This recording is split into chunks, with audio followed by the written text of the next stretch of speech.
Hello there, very good evening and welcome to your Primetime News Bulletin. I'm Shane Silva. And I'm Gayatri Gunratna. As always, let's take a look at tonight's headlines. Police fire tear gas and water cannon on a protest organized by the joint opposition. Discussions held between the President and the Defence Minister of Singapore to curb human and drug trafficking. Supporters of the former Maldivian president staged massive demonstrations in Mali against the incumbent president. And Bollywood singer Sonu Nigam arrives in Sri Lanka. Well, now for those stories in detail. Police used tear gas and water cannon on protesters opposite the Fort railway station this afternoon. A joint protest campaign was organized against the government by opposition parties, including the United National Party.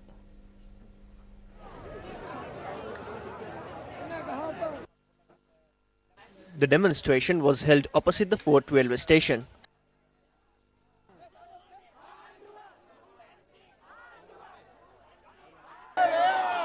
Leaders of the United National Party, including opposition leader Ranil Wickremesinghe, the leader of the Namasama Samaja Party, Dr. Wickremabahu Karunaratne, and various groups, including civil activists, participated in the demonstration.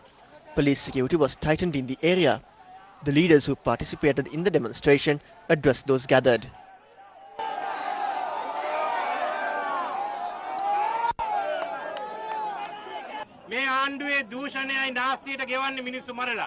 It is by killing people that this government pays for its corruption and waste.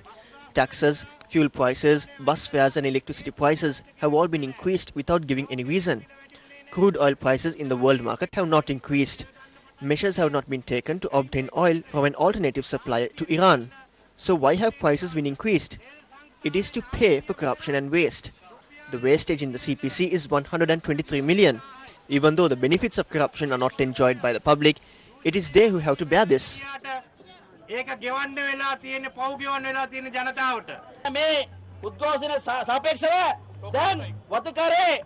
A token strike has been carried out in the upcountry in line with this protest. The government has increased petrol and kerosene prices as never before in history. We need to stand against this.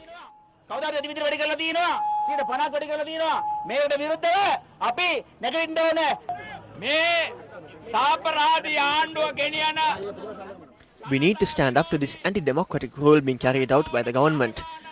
Today we were able to get all public representatives from the north to the south on this stage.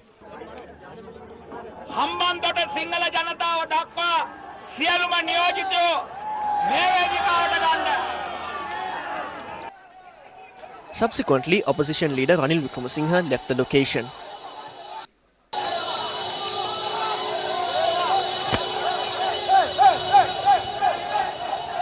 A correspondent stated that thereafter the protesters attempted to move forward and the police used water cannons to stop the protesters.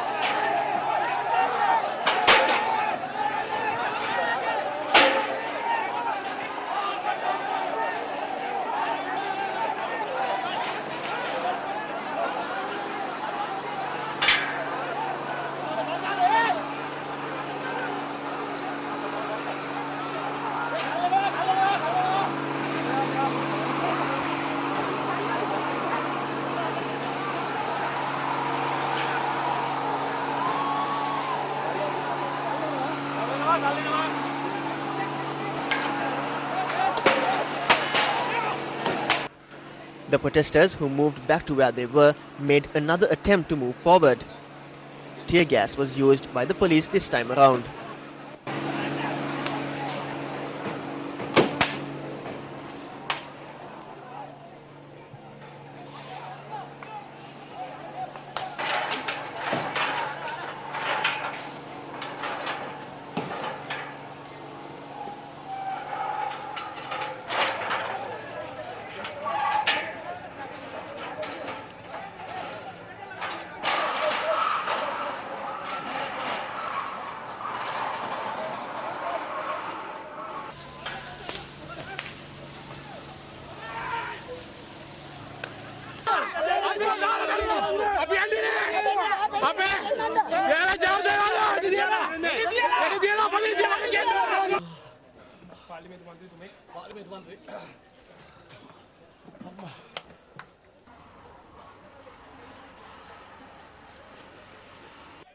The situation was brought under control a short while later. Since the protesters did not disperse, the police once again began to disperse the crowd.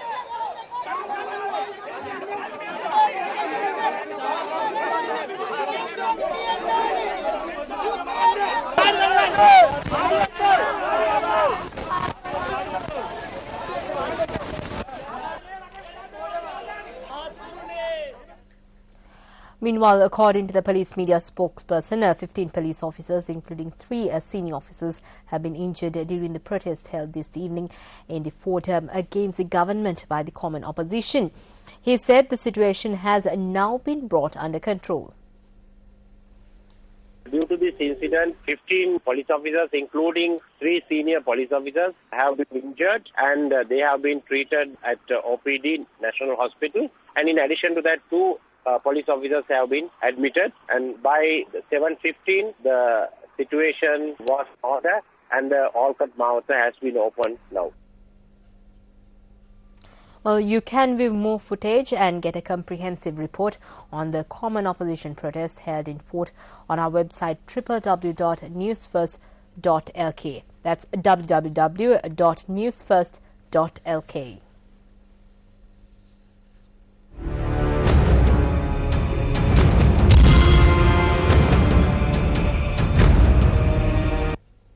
In the meantime, a protest believed to be the largest so far organized by pro-Nasheed supporters began this evening in the Maldivian capital, Male. The protest is organized by pro-Nasheed supporters and the Maldivian Democratic Party. Speaking to us earlier, our reporter on location, Ramesh Irugal Bandara, said that the police and the military have been deployed in the capital. Since former Maldivian President Mohamed Nasheed stepped down, his supporters have been staging massive protests in the Maldivian capital, Male. A large number of Nasheed supporters from surrounding islands arrived in the capital by boat to participate in the protest meeting, which began after evening prayers at the Tsunami Memorial.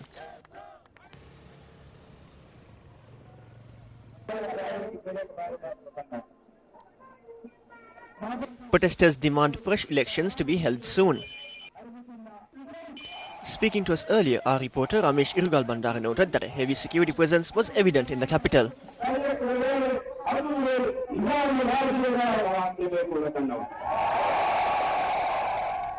For the very latest on the situation in the Maldives, we now cross over live to News First Ramesh Irugal Bandara, who is in Male. Ramesh, can you tell us about the current situation of the pro-Nasheed protests in Male?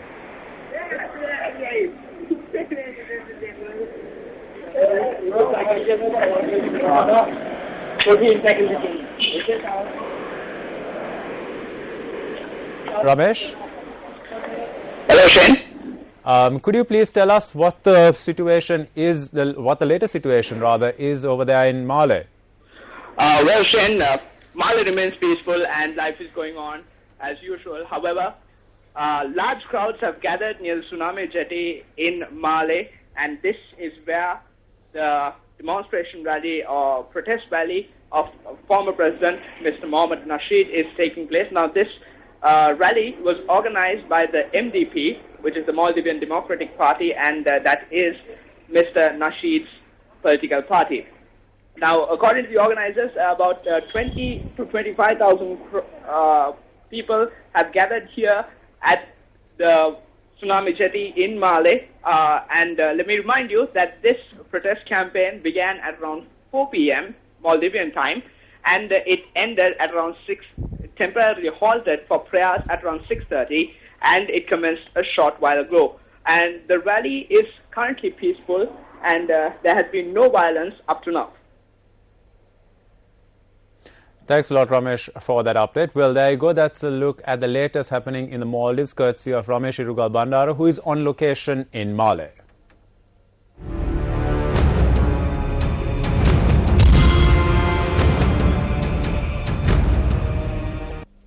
Well, President Mahinda Rajapaksa, who was engaged in an official visit to Singapore, returned to the island this afternoon. The president commenced a tour on the 14th, accepting an invitation of the President of Singapore. During the visit, the president held discussions with Singapore's Minister for Defence, Dr. Ng Heng Hen, yesterday.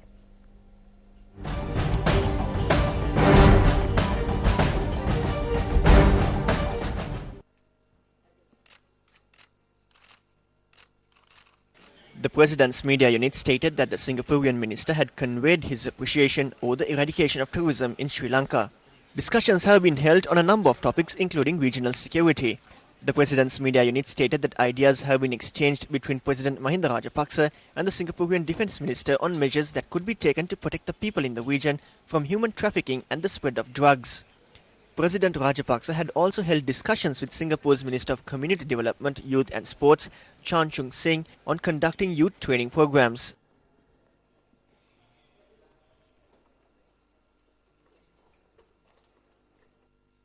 Meanwhile, an informal meeting was held at the Holiday Inn Hotel in Singapore last afternoon between President Mahinda Rajapaksa and Sri Lankan professionals, intellectuals and university students residing in Singapore.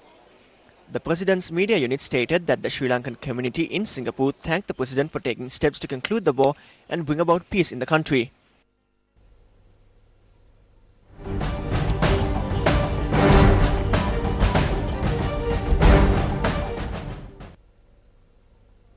Moving back to news from here at home, several protests were held in many parts of the country today as well against the fuel price hike.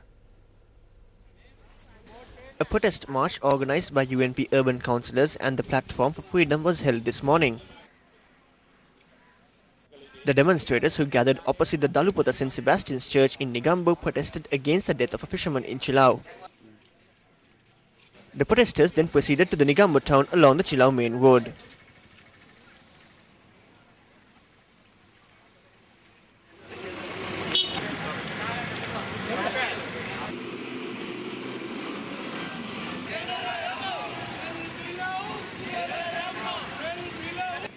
Meanwhile, another demonstration was held near the Hamilton Canal in Negombo over the death of a fisherman in Chilau and the fuel prices.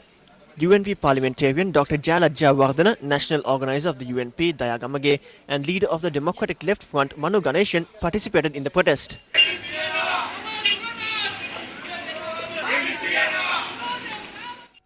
Yet another demonstration was held opposite the Kuda Padua Catholic Church in Negombo. Meanwhile, the JVP engaged in a leaflet distribution campaign at the Fort railway station this morning. This too was in protest over the fuel price hike and the increasing cost of living.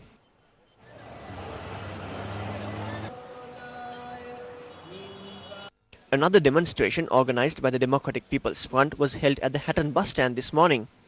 The demonstrators pointed out that up-country people are being affected as a result of the kerosene price hike. Furthermore, yet another demonstration was held opposite the Kurunagala clock tower with the participation of UNP MP Ashoka Abesinghe.